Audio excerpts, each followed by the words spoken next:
नमस्कार मंडळी. अशी सुंदर सकाळ झाल्यानंतर आपला दिवससुद्धा खूप सुंदर आणि फ्रेश राहतो. माझी पण सकाळ अशीच सकाळच्या कोवळ्या ऊन बघितल्यानंतरच होते. नंतर गेले नाश्ता करायला अंघोळ वगैरे करून. तर नाश्ता काय बनवायचा विचार करतच होते.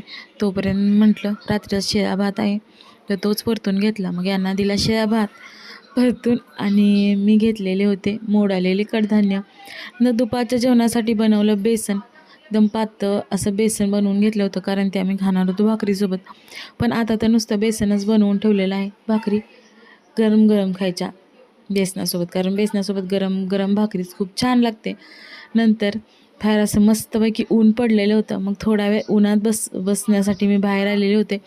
तेवढंच झाडांवरून एक नजर पण पडते. सगळ्यात मेन गोष्ट तुम्हाला दाखवायची म्हणजे मी सगळ्या प्रकारची जास्वंद बघितली होती, पण हे नक्की कुठल्या प्रकारचं जास्वंद होतं समजलेच नाही. हे दिसत तरी जास्वंदीसारखं फुल होतं, पण याची पानं तर आंबाड्यासारखी होती. मग नक्की हे कोणतं फुल आहे मला कमेंट करून नक्की सांगा. नंतर ह्या कुंड्या आहेत, त्याच्यात कटिंग नुसती एकच शेंडा वाढत चाललेला होता. म्हणून म्हटलं त्यालाच कट करून पूर्ण कुंडीमध्ये लावून घेवावं, म्हणजे ते दिसायला जरा बरं दिसतं. ते झाल्यानंतर आले. मी ऑनलाईन एक साडी मागवली होती, त्याचाच मला वन पीस शिवायचा होता. तो वन पीस शिवून घेतला. नंतर आले दुपारच्या जेवणासाठी भाकरी बनवायला. मस्त अशा भाकरी गरम गरम बनवून घेतल्या, कारण बेसनासोबत गरम भाकरी छान लागते. आणि माझ्या भाकरी कशा झाल्यात ह्या नक्की मला सांगा, की तुम्हाला माझी भाकरी कशी वाटली.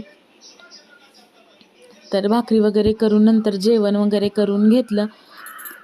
जेवलेली भांडी वगैरे धुवून सगळं आवरून नंतर बसले मी कामालाच, म्हणजे ह्यांचं काम आमचं घरीच असतं आणि ह्यांच्या कामात मी थोडीशी मदत करते.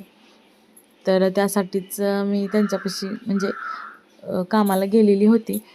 नंतर संध्याकाळी एक 6 वाजेपर्यंत ते काम उरकलं आणि नंतर गेले मी तुळशीपाशी आणि मंदिरात आरती लावायला. हे बघा, तुळशीमध्ये आरती लावून झालेली आहे आणि देवापाशी पण मी आरती लावून घेतलेली आहे. संध्याकाळी देवापाशी तुळशीत आरती लावल्यानंतर घरात एकदम मस्त वातावरण होतं, खूप भारी वाटतं. आणि एखाद्या वेळेस जरी लावली नाही तर असं चुकल्यासारखं वाटतं. ते झालं आणि रात्री घेतली भडंग बनवायला. तर कुणाकुणाला अशी चटपटीत भडंग खायला आवडते, त्यांनी कमेंट, लाईक, शेअर करा आणि नक्की सांगा.